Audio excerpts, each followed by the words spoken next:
Welcome to Something for the Weekend with me, Kathie Griffith. Me, Fiona Scott. And me, Martin Stewart. Oh, good morning, Martin. Good morning. Hello, Martin. Long time no speak. Yeah, it's been a while since my dulcet tones have graced a podcast. Yeah, that beard's getting longer. It is, yes, it is. Since we last saw you. Beardy man. Well, here we are. We better just explain Stevie's on holiday this week. Yeah, some well-deserved time off, I think. And so's Ellis. Oh, the boys are away. I wonder if they're... Oh, I was going to say I wonder if they're away together, but of course they can't be. Carry on, They Kathie. won't be allowed. Well, carrying on, I'm going to ask the question, is anyone else having a bit of a deja vu moment? Deja vu moments. Because I certainly am. Yeah, just a little bit, yeah. We've been here before, haven't we? Oh dear. So we're in lockdown again. Let's hope things will move on and all these vaccinations are going to be rolled out and life gets better. But it's a bit of an odd one, isn't it? Because we were so hopeful this time last week when we were on our New Year's Day chit chat. We were just so hopeful that 2021 was going to be a brand new start, and then we're here. And I'm trying not to be too negative, so interrupt anybody who wants to try and jump me out of this.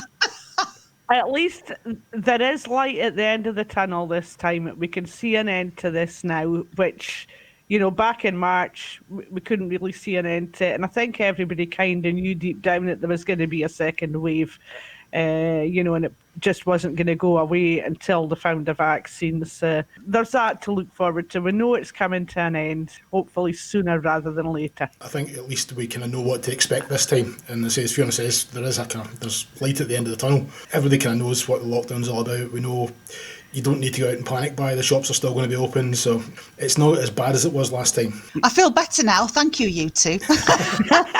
Anyway, while we're talking about staying at home and staying safe, I've been chatting with a lady called Julie Ruddock this week, and she's been telling me about one of her passions that is keeping her definitely busy. And I think it's going to really catch on. She's got a YouTube channel and a Facebook page, and it's called Exploring Scotland's History. Obviously Scotland's a big place, but while we're all sort of stuck at home, we maybe want to take a closer look at what might be on our doorstep, because it might turn out to be something rather fascinating. So let's listen to this chat with Julie and see what you make of it. Okay. Hi, Julie. Thanks very much for spending a little bit of time with us for our Friday podcast to tell people what you've been keeping busy with. I know you're a busy lady anyway, working with the day job, but when you're not doing that, what are you doing? Well, hi, Kathie. I have quite a lot of bits and pieces that I do in my spare time, but the main thing I am passionate about is exploring Scotland's history. I have a serious passion about really sharing history. It's amazing how many people will walk past various ancient stones and things and not even realise what it is they're walking past. So is there something recently, I think you were telling me you were walking home and there was something that sort of caught your eye, or some lump of stone or something that has more to it? There's always lots of lumps when I'm walking home. But I live in the village of Tainault. Well, we live about a mile and a half outside the village. I'm just even on my walk from sort of the hotel to my own home. There is quite a lot of interesting things to look at. Obviously, we're looking at Cruachan, which is famously the Hollow Mountain. From the bridge heading out of Tainault, you can see things like Bonaw, which made the cannonballs for Napoleon and things like that. But there's a lot of folklore as well in, let's be honest, nearly everywhere we go in Scotland, there's a traditional tale. There is a hill that the train sort of intersects now, which is called the Hill of Arrows in Tainault, which is a traditional tale of apparently a very unsuccessful soothsayer. He used to predict various wars that never happened. Oops. Exactly. Further along, I suppose about a mile and a half out of the village, there's a lot of what appears to be quarry activity. And yes, it did used to be an old quarry site, but it's been blocked off now it's been blocked off for maybe 30, 40 years to stop the tinkers from putting their bow tents and landing on the site. So that's basically in a mile and a half. The history is out there, and things that you drive by every day and don't pay the slightest bit of attention to can sometimes have a story. Because we are in strangest of times at the moment, and we're being told to sort of stick close to home or stay at home, but you can get out and do your exercise. So this may be something that if people haven't shown much of an interest or curiosity in history before, this might be something to turn the minds to. Well, it's an easy thing to research. There's the joy of the internet and Google. Sometimes Google can be a wee bit touch and go, because obviously it's the likes of us filling it out. I would use a lot of Canmore and PastMap, that are two sort of sites more based on sort of historical bits and pieces. They will tell you what that strange stone was that you've walked past. While we are out and about walking, speak to the old guys and the elderly folk about the area. They have so many traditional tales to tell. I think local knowledge can really make or break an area. So tap into that local knowledge at a safe distance, of course, folks. Don't get too close when you're trying to sort of get information from them. But like you say, and it's that social aspect as well, isn't it? I think it is the social aspect, and let's be honest, there's a lot of, shall we call them silver surfers, are more than capable on the internet. I have a Facebook page called Exploring Scotland's History, and it's amazing the number of people who mightn't necessarily be in this area anymore, could be all over the world, but can remember stories that their mother or their grandfather or someone would have told them in the past about a specific area that somebody has put up. So we can all sort of feed in their knowledge. So people can sort of just ask a question about something in their area. Oh, it's like a sort of a sharing platform as well. So it's not just you saying, oh, we're going to sort of, I want to tell you about this. So people can join in and talk about, that what's on their doorstep and ask questions. Oh, absolutely. I do put up daily posts that are basically things that happened on this day, but any member can put up a photograph or a picture or whatever and get a response. Also with my videos, the videos tend to start a conversation, because people have maybe visited part of the site but haven't necessarily realised, some of the history of that site. And it's only when they watch one of the videos they realise that there was maybe more to it, or it headed off in a different tangent. Because you have a YouTube channel as well.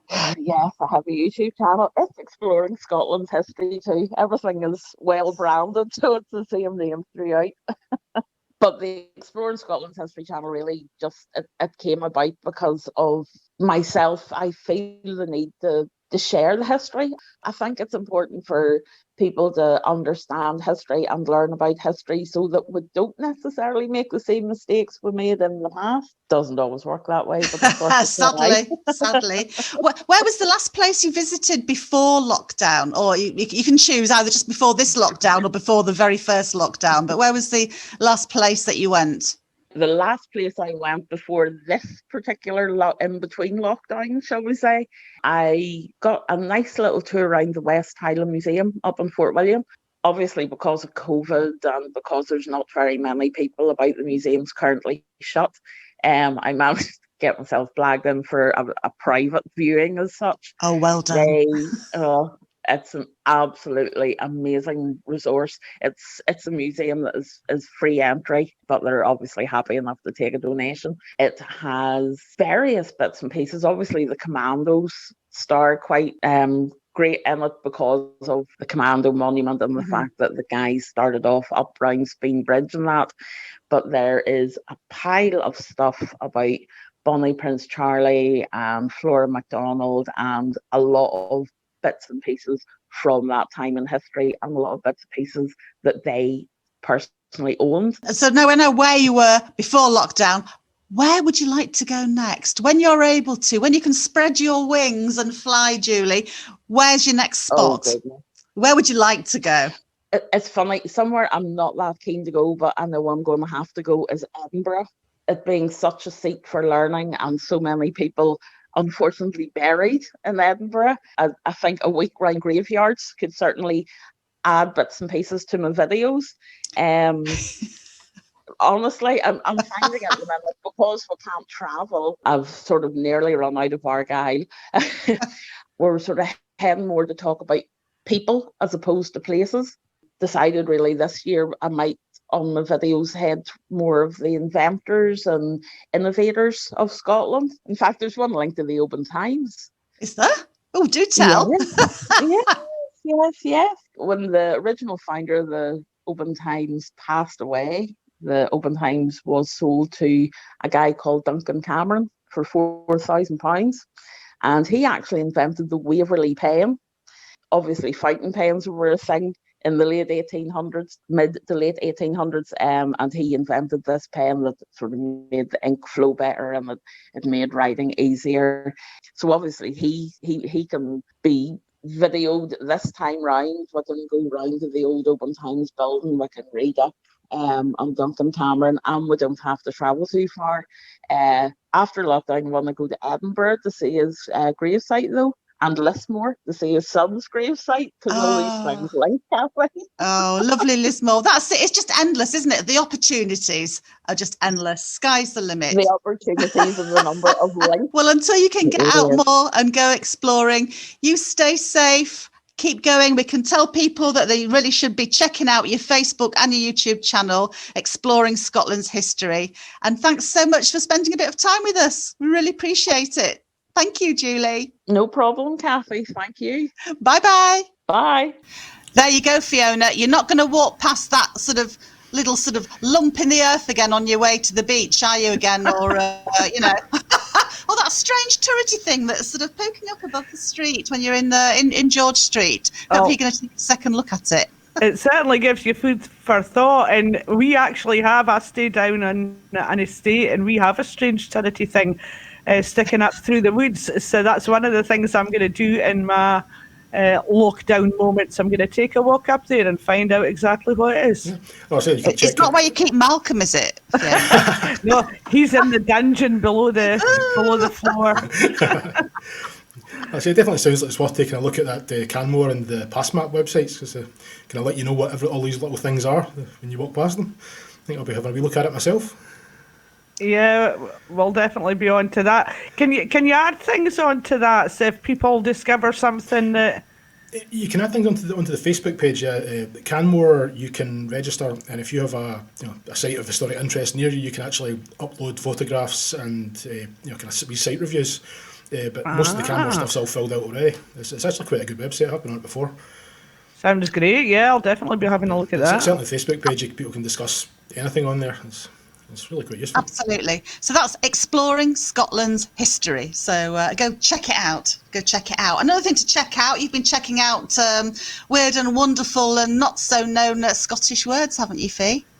I have, but actually this week I'm going to use one that you'll probably know, but I just thought it summed the last couple of weeks up. And actually First Minister Nicola Sturgeon used this on BBC Breakfast on Monday, much to the amusement of the guys on the couch, because they didn't have a clue what she was on about. But she said she was absolutely scunnered. Disappointed, devastated. Yeah, I think it's more than Hope disappointment. Just totally and utterly scunnered. Gutted. I'm feeling right, gutted, as we'd say in Yorkshire. Is that it? Does that sum it up?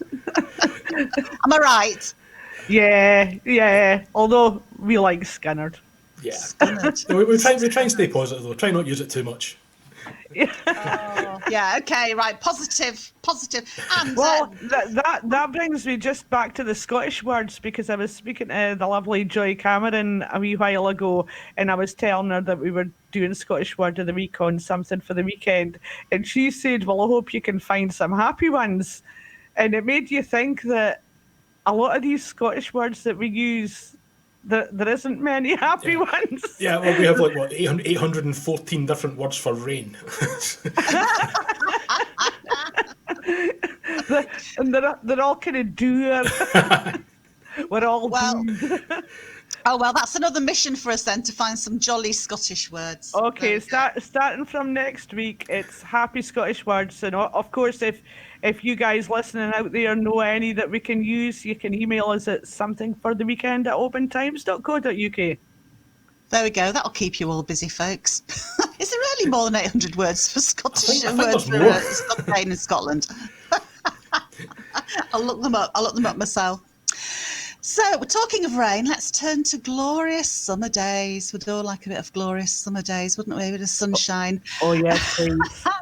So you can just sit back and listen now for a couple of minutes to a self-penned ditty from Chris Bennett from Seil.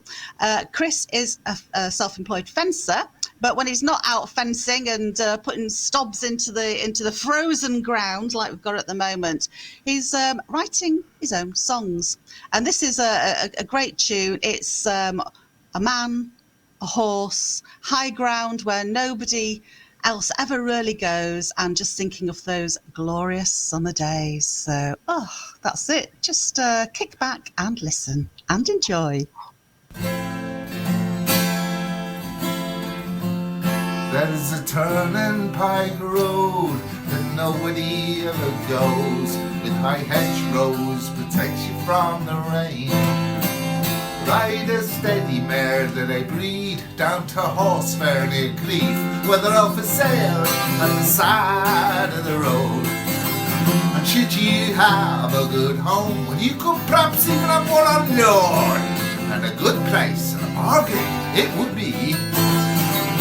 Fairly well and have fun, we a horse sharing as one, pulling trapeze rolls, glen and roll, up to high ground where nobody ever goes, up to high ground where nobody goes. Cross white heather and stone, how steadily we'd roam over hilltops, ascending its crown. And then the distant blue haze, and them glorious summer days, where with time on our hands, how we'd covered the land. Yeah, up to high ground where nobody ever goes, up to high ground where nobody goes. Fairly well and have fun, we your horse shared as one, pulling trapeze roll, glen and throw, up to high ground where nobody ever goes, up to high ground where nobody goes.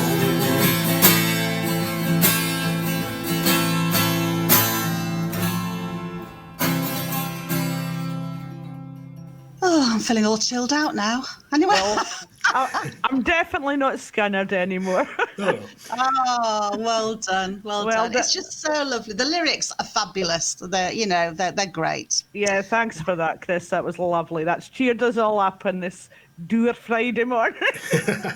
Absolutely. I mean, Chris was a frequent face on the folk pub circuit when he was in Yorkshire, and he's had a spot at one of Benderloch's Bookends festivals. But a bit like Ken from last week, Ken from Bacaldin, who gave us one of his tunes, Chris can't wait to be out and about on the scene, and again with his old faithful guitar. And bring back live music soon, please. He's also got a handful of Rebel songs, as Chris, but I don't think this is the platform for them. I think we better save them for another time, another place. So unless we're all going to be doing our own little songs and doing things this weekend, what else have we got planned? Fee, you're going to be in the garden, are you? Yeah, I was inspired. We did a wee story in Oban Times this week. Peter McQueen, who's from Oban originally, but he's all down in Glasgow now. And last lockdown, he started a major overhaul on his back garden, which, I mean, just looks amazing. So, yeah, he's inspired me. So I'm going to get out into the garden because I just moved down here in October and it's a bit of a mess. So that's going to be my weekend. I'm going to get out there in the garden, tidy up, start digging over beds. We'll get it tidy. Oh, good on you. Good on you. Well, I'm certainly hoping that the good weather's going to hold. I know it's been really frosty and cold, but we've had some nice blue skies. So, yeah, I'm just going to get out there. Nothing major planned. I'm going to get out there. I've got my daughter with me before she goes back to school. But she's actually 20. She's 22. She's not going back to school, but she is a key worker. She works at a nursery. So I want to use this opportunity to give a big shout out to all those wonderful people, our wonderful care heroes who will be sort of going back to work and doing their best in this current lockdown. So yeah, thanks for everything that you do for us in our lovely community. So Yeah, there we go. well done, key workers. We should say this every week because they really do just a outstanding job under the circumstances just now. So, Martin, what are you up to? No, Don't wait to feel left out. You went a little bit quiet there for a moment. You thought you got away with it. Yeah. Reveal your plans to us. I would love to say I've got something really exciting to do, but I just passed my van sitting in the garage across the street this morning. It's just come back from its MOT, and I have a sneaking suspicion that I'm going to spend most of the weekend lying under a van on the frozen ground with a spanner. So nothing too exciting. Oh, well, good luck with that. Yeah, I'll need it. Oh, so look, that's all we have time for this week. As always, we love hearing from you. So please get in touch with us. Your news, your comments, your photos, what you've been up to. You can contact us at somethingfortheweekend@obantimes.co.uk. You can read our stories online at www.obantimes.co.uk. And of course, you can subscribe to our page turning digital edition there as well. So until next time, it's goodbye from me, Kathie Griffiths. Bye from me, Fiona Scott. And goodbye from me, Martin Stewart. Bye now. Folks. Bye.